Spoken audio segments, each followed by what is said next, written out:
Okay, ശരി. ദൈവം മുമ്പാകെയുള്ള നമ്മുടെ സ്വീകാര്യത്തെപ്പറ്റി കഴിഞ്ഞ ഭാഗങ്ങളിൽ നമ്മൾ പറഞ്ഞത് നമുക്കൊന്നുകൂടെ ഒന്ന് ധ്യാനിക്കാം.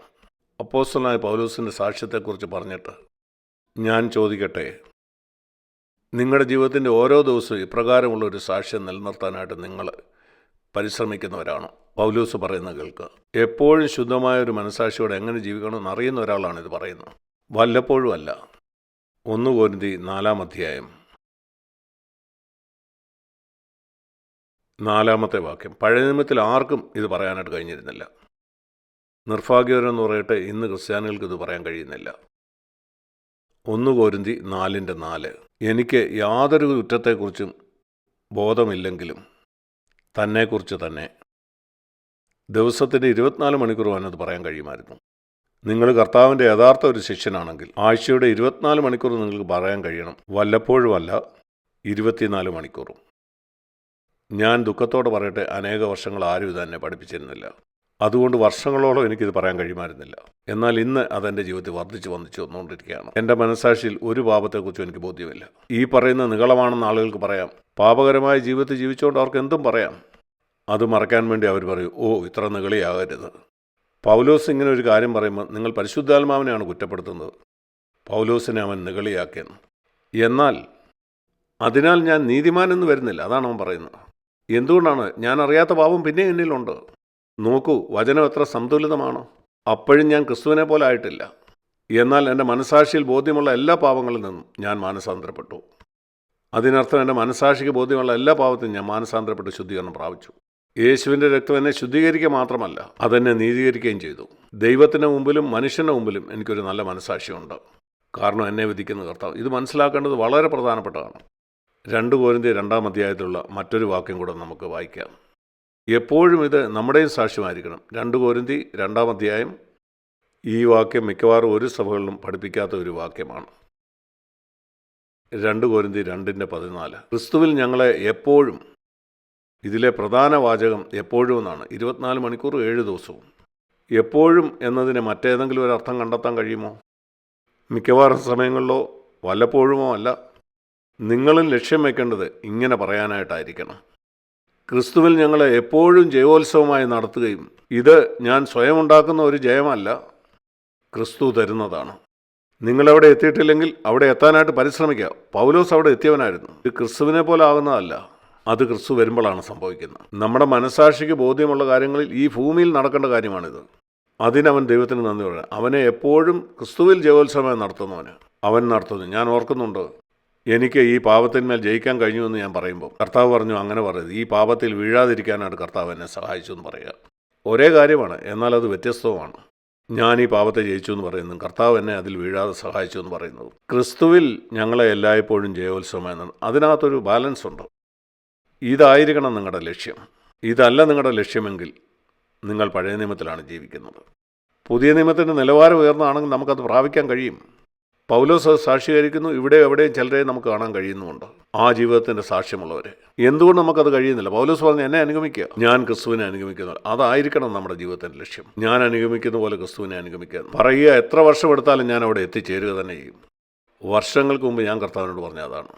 ഇനി ഈ സെക്ഷനിൽ മറ്റൊരു കാര്യം ഞാൻ നിങ്ങളോട് പറയാൻ ആഗ്രഹിക്കുന്നു. അത് ഇതാണ്. ഞാൻ വളരെ പെട്ടെന്ന് മുന്നോട്ട് പോവുകയാണ്. അടുത്തത് ആരാധനയാണ്.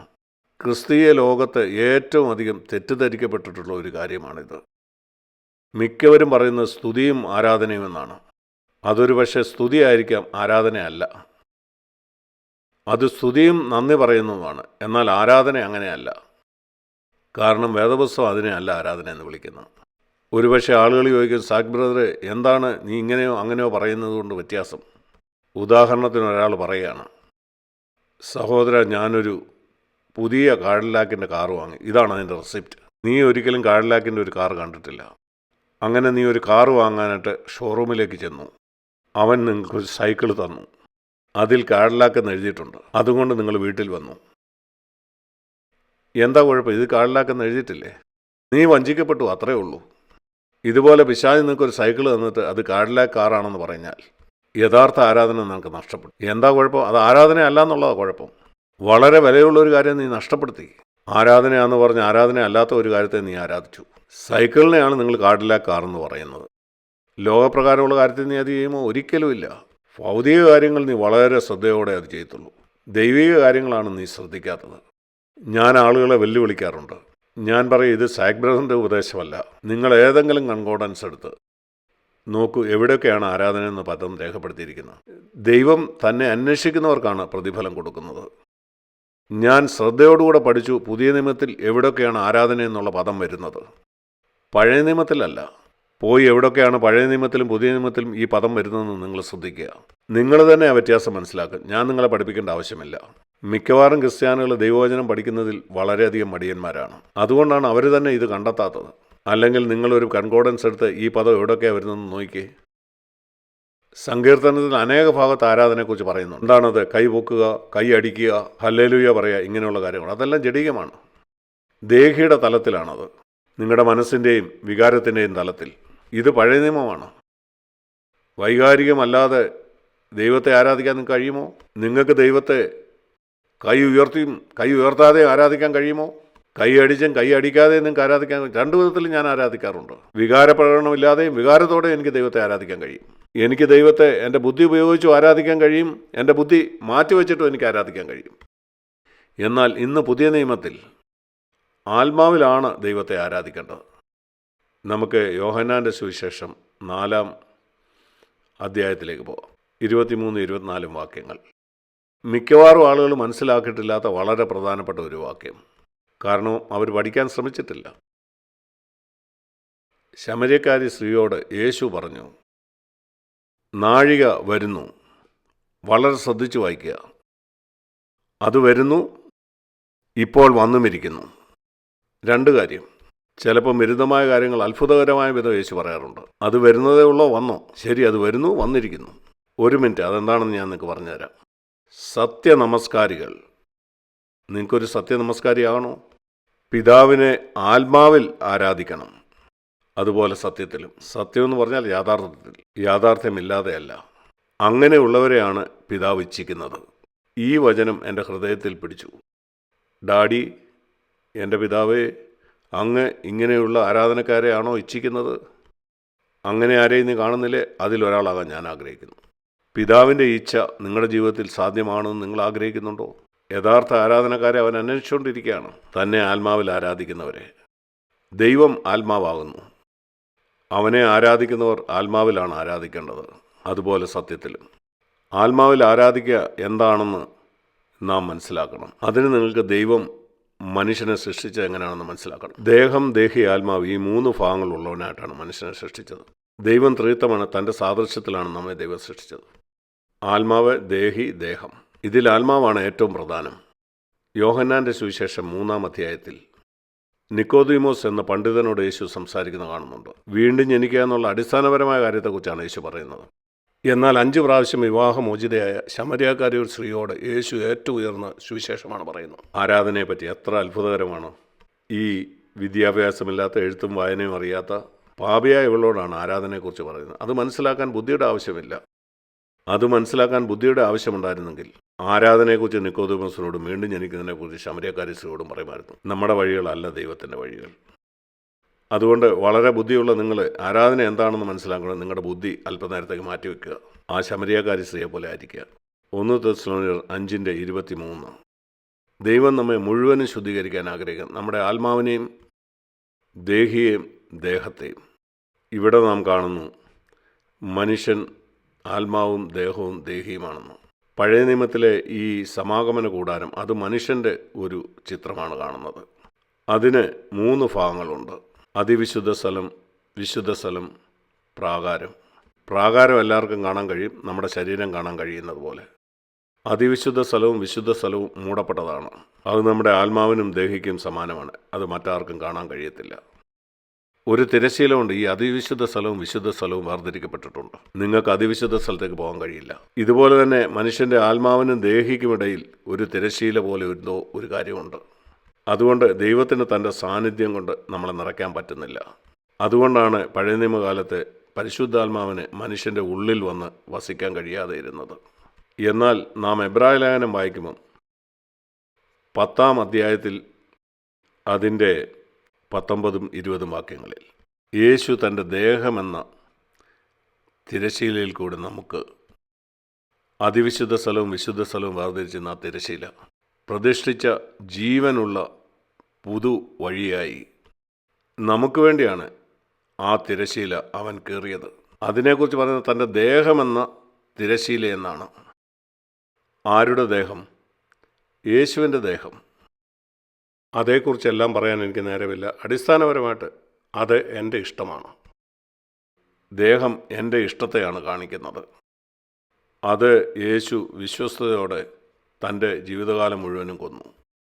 അവസാനം ആ ക്രൂശിൽ അവൻ മരിച്ചപ്പം ദൈവം ആ തിരശ്ശീല മേലെ തൊട്ട് അടിയോളം കീറി. ദൈവം പറഞ്ഞു, ഇതാ ഒരു മനുഷ്യൻ, തൻ്റെ ഇഷ്ടം ഒരിക്കലും ചെയ്യാത്ത ഒരു മനുഷ്യൻ. അവൻ്റെ ഇഷ്ടം ക്രൂശിക്കപ്പെട്ടപ്പം ആ തിരശ്ശീല കീറുകയും പിതാവിൻ്റെ സന്നിധിയിലേക്ക് അവൻ പ്രവേശിക്കുകയും ചെയ്തു. ഇവിടെ വായിക്കുന്നത് നമുക്ക് വേണ്ടി സ്ഥാപിച്ച ഒരു പുതുവഴിയെന്ന്. അതുകൊണ്ട് നമുക്ക് പിതാവിൻ്റെ സന്നിധിയിലേക്ക് പോകണമെങ്കിൽ അവിടെയാണ് ആത്മാവിലുള്ള യഥാർത്ഥ ആരാധന. ജഡത്തിലുള്ള ആരാധന എന്ന് പറഞ്ഞാൽ പ്രാകാരത്തിൽ നടക്കുന്ന യാഗങ്ങളും അവിടെ യാഗപീഠത്തിൽ മൃഗങ്ങളെ കൊന്നുകൊണ്ട് അതൊരു ആരാധനയാണ്. വിശുദ്ധ സ്ഥലത്ത് ഒരു ആരാധന നടക്കുന്നുണ്ട്. ദേഹിയിലെ മനസ്സുകൊണ്ടും വികാരം കൊണ്ടും ധൂപകലശം കൊണ്ടും മേശയിലുള്ള കാഴ്ചയപ്പവും ഒക്കെ കത്തുന്ന നിലവിളക്ക്. എന്നാൽ ഇതിനെല്ലാം അപ്പുറത്ത് ആത്മാവിൽ ആരാധിക്കുന്ന ഇതിൽ നിന്നെല്ലാം തികച്ചും വ്യത്യസ്തമാണ്. ആ പ്രാകാരത്തിൽ അനേക ആയിരങ്ങളുണ്ട്. ആളുകളോട് കൂടെ നമുക്ക് ആരാധിക്കാം.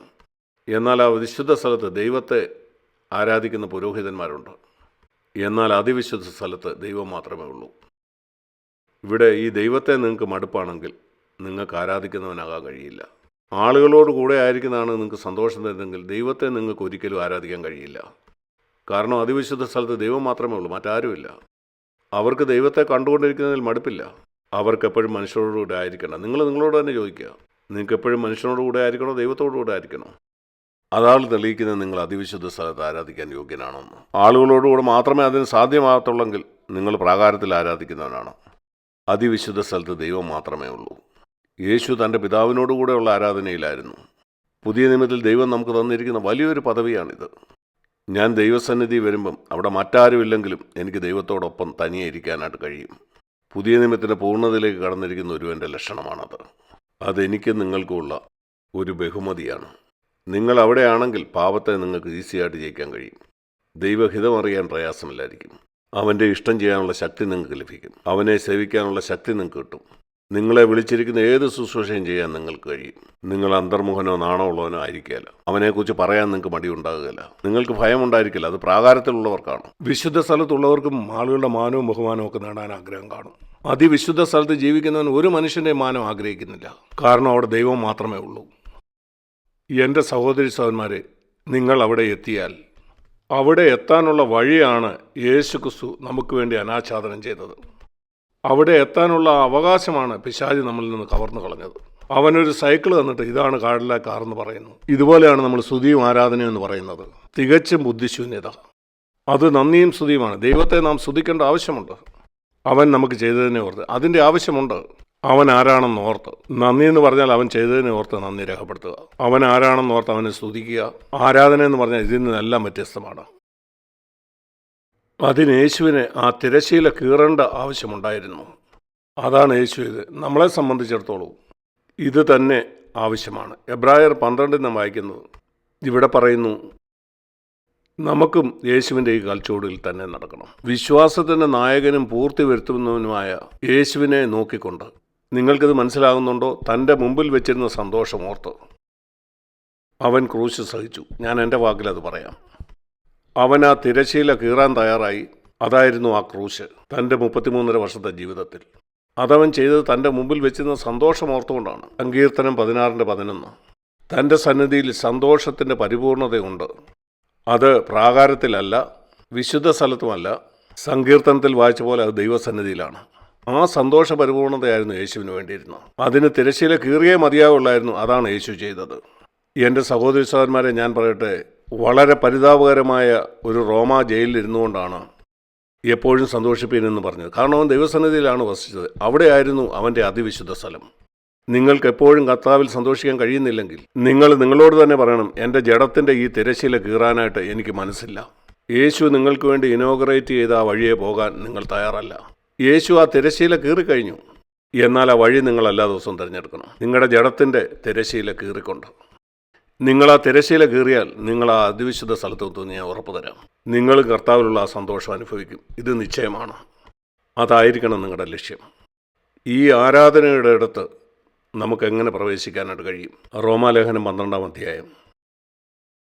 റോമാലേഖനം 12-ലെ പൗലോസ് പ്രകാരമാണ് പറയുന്നത്. അവിടെ 1, 2, 3 അധ്യായങ്ങളിൽ മനുഷ്യൻ്റെ പാപത്തെക്കുറിച്ച് വിവരിച്ച് പറയുന്നത് നാം കാണുന്നു. വിശുദ്ധീകരണത്തെക്കുറിച്ച് വിവരിക്കുന്നു. 6-ാം അധ്യായത്തിൽ പാപത്തെ എങ്ങനെ ജയിക്കാമെന്ന് പറയുന്നു. 8-ാം അധ്യായത്തിൽ ആത്മാവിൽ എങ്ങനെ ജീവിക്കാമെന്ന് നാം വായിക്കുന്നു.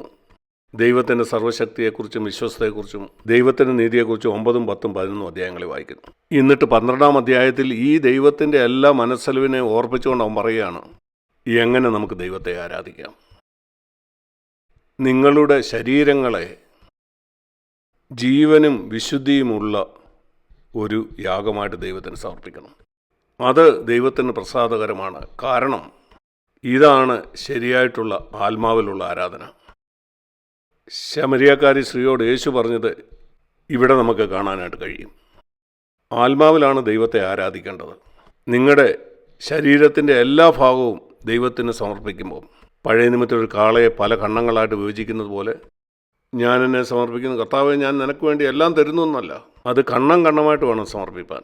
അപ്പോഴേ അത് സത്യമാകും. കർത്താവെ, എൻ്റെ ഈ കണ്ണ് നിനക്ക് ഇഷ്ടമില്ലാത്ത ഒന്നും കാണാനായിട്ടോ വായിക്കാനായിട്ടോ ഞാൻ ഇനി മേലാൽ ഉപയോഗിക്കില്ല. അതുപോലെ കർത്താവെ, എൻ്റെ നാക്ക് ഇനി ഒരിക്കലും അങ്ങേക്ക് ഇഷ്ടമില്ലാത്ത ഒന്നും ഞാൻ സംസാരിക്കില്ല. അതാണ് മറ്റൊരു കാര്യം.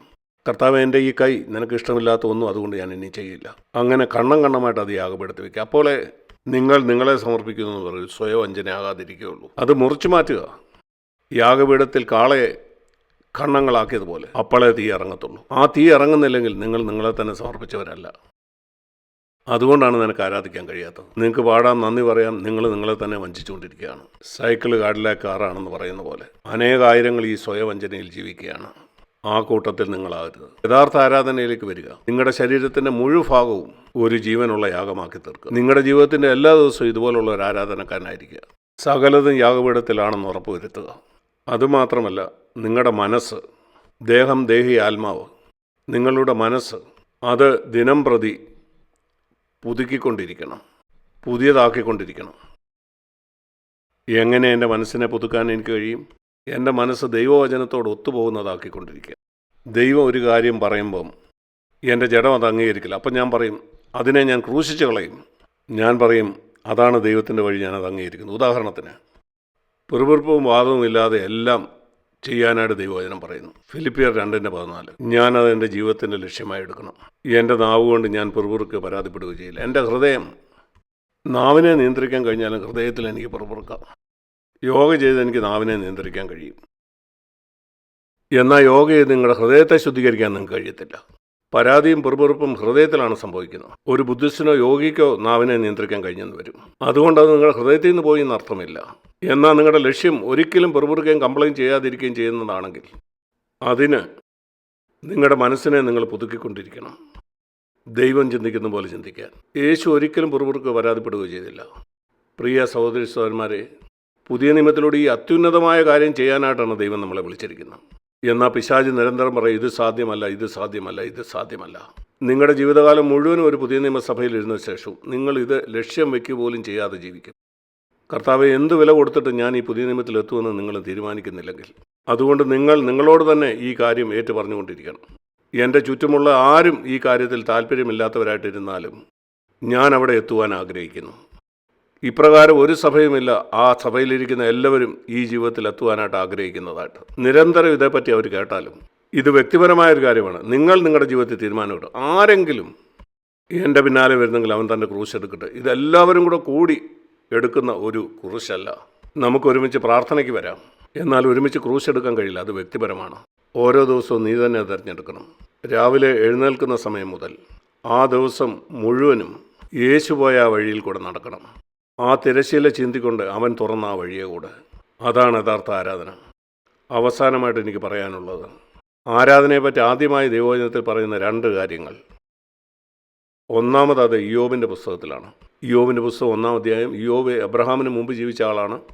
ഇയ്യോബിൻ്റെ പുസ്തകം 1-ാം അധ്യായത്തിൽ ദൈവം ഇയ്യോബിൻ്റെ എല്ലാ കാര്യങ്ങളും എടുത്തു കളഞ്ഞപ്പോൾ അവൻ്റെ ജീവിതത്തിലുള്ള എല്ലാം അവൻ്റെ വസ്തുവകകൾ, അവൻ്റെ കുടുംബം, ഭാര്യ മാത്രം അവശേഷിച്ചു. അവൻ്റെ ഭാര്യയെയും കൊല്ലുവാനായിട്ട് പിശാചിന് കഴിയുമായിരുന്നു. എന്നാൽ പിശാച് അവളെ കൊണ്ട് ഇയ്യോബിനെ നിരന്തരം ബുദ്ധിമുട്ടിപ്പിച്ചു. അതിനുവേണ്ടി മാത്രമാണ് പിശാച് അവളെ കൊല്ലാതിരുന്നത്. എന്നാൽ പിശാച് അവൻ്റെ എല്ലാം എടുത്തു. അവൻ്റെ 10 മക്കളെ, അവൻ്റെ സമ്പാദ്യം മുഴുവനും ഒരു നിമിഷം കൊണ്ട് അവനെല്ലാം നഷ്ടമായി. എന്നാൽ ഇയ്യോബ് 1-ാം അധ്യായം 20-ാം വാക്യത്തിൽ നാം വായിക്കുന്നത്, ആരാധനയെപ്പറ്റി മനുഷ്യചരിത്രത്തിൽ ആദ്യമായിട്ട് പ്രതിപാദിക്കുന്നത് ഇവിടെയാണ്. അവൻ വീണ് ദൈവത്തെ നമസ്കരിച്ചു. അതെന്ത് സ്തുതിയും ആരാധനയുമായിരുന്നു. ഇന്ന് സഭയിൽ നടക്കുന്ന സ്തുതിയും ആരാധനയുമല്ല. അവൻ്റെ ജീവിതത്തിൽ അവനെല്ലാം നഷ്ടപ്പെട്ടപ്പോൾ ഇങ്ങനെ പറഞ്ഞുകൊണ്ടാണ് അവൻ ദൈവത്തെ ആരാധിച്ചത്. ഞാൻ എൻ്റെ അമ്മയുടെ ഉദരത്തിൽ നിന്ന് വന്നപ്പോൾ എൻ്റെ കയ്യിൽ ഒന്നുമില്ലായിരുന്നു, പോകുമ്പോഴും ഒന്നും ഉണ്ടായിരിക്കുകയില്ല. കർത്താവിൻ്റെ നാമം വാഴ്ത്തപ്പെടുമാറാകട്ടെ. എൻ്റെ സഹോദരി സഹോദരന്മാരെ, ഇതാണ് ആരാധന. നിൻ്റെ ജീവിതത്തിലുള്ളതൊന്നും നിനക്കൊന്നുമല്ലാതായി തീരുമ്പോൾ, അത് നിൻ്റെ മക്കളോ, നിൻ്റെ വസ്തുവകയോ, നിൻ്റെ ബാങ്കിലുള്ള പണമോ, നിൻ്റെ കയ്യിലുള്ള ഷെയറുകളോ ഒന്നും നിനക്കൊന്നുമല്ലാതായിരിക്കും. കർത്താവേ, നിനക്കതെല്ലാം എടുക്കാം. വെറുതെ അങ്ങനെ പറയരുത്. ഒരു പക്ഷേ ദൈവം അങ്ങനെ തന്നെ ചെയ്യാം. അതുകൊണ്ട് ഗൗരവത്തോടെ പറയുക, അർത്ഥമാക്കിക്കൊണ്ട്. ഞാൻ എൻ്റെ സങ്കല്പത്തിൽ ഇങ്ങനെ കാണാറുണ്ട്. എനിക്ക് ഉള്ളതൊക്കെ എനിക്ക് നഷ്ടപ്പെട്ടിട്ട് എൻ്റെ ഭാര്യയും എൻ്റെ 4 മക്കളും ശവപ്പെട്ടിയിൽ മരിച്ചു കിടക്കുകയാണ്. ഞാൻ പറയും, കർത്താവേ, ഞാൻ നിന്നെ ആരാധിക്കും. ഇതൊന്ന് സങ്കല്പിച്ച് നോക്കിയാൽ നിങ്ങൾക്ക് മനസ്സിലാവും അത് എത്ര നിങ്ങളുടെ ജീവിതത്തിൽ സത്യമാണെന്ന്. ആരാധനയെപ്പറ്റി രണ്ടാമത് കാണുന്ന ഉൽപ്പത്തി പുസ്തകം 22-ലാണ്. ഉൽപ്പത്തി പുസ്തകം 22-ാം അധ്യായത്തിലാണ് ആദ്യമായിട്ട് ആരാധനയെക്കുറിച്ച് വേദപുസ്തകത്തിൽ പറയുന്നത്. ഇസ്ഹാക്കിനെ കൊണ്ട് അബ്രഹാം മോറിയ മലയിലേക്ക് പോയപ്പോൾ, നിങ്ങളിവിടെ നിന്നാൽ മതിയെന്ന് അവൻ തൻ്റെ ദാസന്മാരോട് പറഞ്ഞു. ഞാൻ ഈ പർവ്വതത്തിൻ്റെ മുകളിലേക്ക് പോയി. ഉൽപ്പത്തി 22-ാം അധ്യായം 5-ാമത്തെ വാക്യത്തിൽ ആരാധന കഴിച്ചിട്ട് മടങ്ങി വരാം. അവൻ എന്താണ് അവിടെ ചെയ്യാൻ പോകുന്നത്? തൻ്റെ ജീവിതത്തിലെ ഏറ്റവും മൂല്യമേറിയ കാര്യമായിട്ടാണ് അവൻ അവിടേക്ക് പോകുന്നത്. 10,000 ആടുകളേക്കാൾ വിലയുള്ളത്, അതിനെ കൊല്ലാനാണ് പോകുന്നത്. അവനവിടെ പറയുന്ന, കർത്താവേ, എൻ്റെ മകനേക്കാൾ മൂല്യമുള്ളത് നീയാണെന്ന് ഞാൻ തെളിയിക്കാൻ പോവുകയാണ്. അതിനെയാണ് അവൻ ആരാധന എന്ന് പറഞ്ഞത്. ആരും കാണുന്നില്ല. അത് വളരെ വ്യത്യസ്തമായ ഒരു ആരാധന. അവിടെ മറ്റാരുമില്ല, അബ്രഹാവും ദൈവവും അല്ലാതെ. അവൻ ഇത് തെളിയിക്കുകയാണ്. ഇതാ കർത്താവേ ഞാൻ. വെറും വാക്കുകളല്ല, അവൻ തെളിയിക്കുകയാണ് അവൻ്റെ ജീവിതത്തിൽ ഏറ്റവും മൂല്യമുള്ളത് ദൈവമാണെന്ന്. അതാണ് യോബും ചെയ്തത്.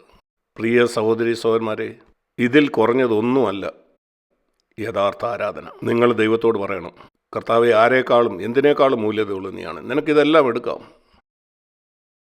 ദൈവമല്ലാതെ എല്ലാം നിങ്ങൾക്ക് നഷ്ടപ്പെട്ട് കഴിയുമ്പോഴും നിങ്ങൾക്ക് കാണാം ദൈവം എല്ലാത്തിനും മതിയായവനെന്ന്. അതറിയുന്നവനാണ് ഒരു യഥാർത്ഥ ആരാധനക്കാരൻ. അതുകൊണ്ട് വെറും വാക്കുകളാണ് ആരാധന എന്ന് വിചാരിച്ച് നിങ്ങൾ വഞ്ചിക്കപ്പെടരുത്. പാട്ടുപാടി ദൈവത്തെ നിങ്ങൾക്ക് ആരാധിക്കുക വാക്കുകൾ കൊണ്ട്. എന്നാൽ മൗനമായിരുന്നാണ് ദൈവത്തെ നിങ്ങൾക്ക് ഉന്നത തലത്തിൽ ആരാധിക്കാൻ കഴിയുന്നത്. മൗനമായിരുന്നു. അങ്ങനെ ഇരിക്കുമ്പോൾ നിങ്ങൾക്ക് നിങ്ങളെ ശോധന ചെയ്യാം. ഞാൻ പൂർണ്ണമായി എന്നെ സമർപ്പിച്ചു, എൻ്റെ ശരീരത്തെ മുഴുവനും, എൻ്റെ വസ്തുവകകളെല്ലാം, അതുപോലെ നിൻ്റെ കുടുംബാംഗങ്ങളെ, ബന്ധുക്കളെ. കർത്താവിനോട് പറയാൻ കഴിയും, കർത്താവേ, നിനക്കിതെല്ലാം എടുക്കാം, എനിക്ക് വേണ്ടത് നീയാണ്. ഒരാരാധനക്കാരനെ ശരിയായിട്ട് വരച്ച് കാണിക്കുന്ന ഒരു വാക്യമാണ് സങ്കീർത്തനം 73-ന്റെ 25-ാമത്തെ വാക്യം. അവിടെ സങ്കീർത്തനക്കാരൻ പറയുന്നത്, സ്വർഗത്തിൽ എനിക്ക് ആരുള്ളൂ, ഭൂമിയിലും നിന്നെ അല്ലാതെ മറ്റൊന്നും ഞാൻ ആഗ്രഹിക്കുന്നില്ല. എൻ്റെ ജീവിതത്തിൻ്റെ എല്ലാ ദിവസവും എനിക്കിത് പറയാനായിട്ട് കഴിയും. കർത്താവെ, നീ ഒഴികെ ഒരു വസ്തുവും ഒരാളും ഈ ഭൂമിയിൽ എനിക്ക് വേണ്ട. നീ മതി. ഞാൻ സ്വർഗത്തിലെത്തുമ്പോഴും കൊട്ടാരങ്ങളോ കിരീടങ്ങളോ അല്ല എനിക്ക് വേണ്ടിയത്. രോഗങ്ങൾ ഒഴിഞ്ഞ ഒരു ജീവിതമല്ല. എനിക്ക് അങ്ങ് മതി. നീ മതി. നീ ഉണ്ടെങ്കിൽ എനിക്കെല്ലാം ഉണ്ട്. അതാണ് ഒരു ശരിയായ ആരാധനക്കാരൻ. പ്രിയ സഹോദരീസന്മാരെ, ഇതാണ് പുതിയ നിയമം നമുക്ക് മുന്നിൽ വെക്കുന്ന ആ മനോഹരമായ ജീവിതം. യേശു ജീവിതം അനുഭവിച്ചു, നാമും അതനുഭവിക്കണമെന്ന് ദൈവം ആഗ്രഹിക്കുന്നു. ഞാൻ പറയട്ടെ, മിക്ക ക്രിസ്ത്യാനികളും ഇവിടെ എത്തിയിട്ടില്ല. കാരണം അവരതിന് വില കൊടുക്കാൻ തയ്യാറല്ല. പകരം അവർ ഞായറാഴ്ച രാവിലെ ചില പാട്ട് പാടി അതിനെ ആരാധന എന്ന് വിളിക്കുന്നു. നിങ്ങൾ നിങ്ങളെ തന്നെ വഞ്ചിക്കരുത്. നമുക്ക് പ്രാർത്ഥിക്കാം. ഞങ്ങളുടെ സ്വർഗീയ പിതാവേ, വഞ്ചകനായ പിശാച് ഒരു വലിയ പ്രവൃത്തി ചെയ്തെന്ന് ഞങ്ങൾ തിരിച്ചറിയുന്നു. എന്നാൽ അവിടുത്തെ വചനം ഈ വഞ്ചനയെ വെളിപ്പെടുത്തുന്നു. അങ്ങനെ ഞങ്ങൾ ഒരിക്കലും വഞ്ചിക്കപ്പെടരുതെന്ന് അവിടുന്ന് ആഗ്രഹിക്കുന്നു. കർത്താവെ, അവിടുത്തെ രക്തം ഞങ്ങൾക്ക് വേണ്ടി ചെയ്ത ആ വലിയ പ്രവൃത്തികൾ കണ്ട് ഞങ്ങൾ ധൈര്യത്തോടെ അവിടുത്തെ അടുക്ക വരാൻ ഞങ്ങളെ സഹായിക്കണേ. അതുപോലെ അവിടുത്തെ കൃപയാൽ ഇച്ഛിക്കാനും പ്രവർത്തിക്കാനും ഞങ്ങളുടെ ഉള്ളിൽ അവിടുന്ന് ഒരു വലിയ പ്രവൃത്തി ചെയ്തുകൊണ്ടിരിക്കുന്നതിനായിട്ട് സ്തോത്രം. ഒന്നും അങ്ങിൽ നിന്ന് മാറ്റിവെക്കാതെ ഇയ്യോബിനെയും അബ്രഹാമിനെയും പോലെ അങ്ങയെ ആരാധിക്കാനായിട്ട്, ആത്മാവിലും സത്യത്തിലും അങ്ങയെ ആരാധിക്കാനായിട്ട്. അതിനുള്ള ഭാഗ്യം ഞങ്ങൾക്ക് തന്നതിനായിട്ട് നന്ദി. യേശു തുറന്നു നിന്ന ആ ജീവൻ്റെ പുതുവഴിയിലൂടെ അങ്ങയുടെ അടുക്കൽ വരാനുള്ള ഭാഗ്യം യേശുവിൻ്റെ നാമത്തിൽ പ്രാർത്ഥിക്കുന്നു. ആമീൻ.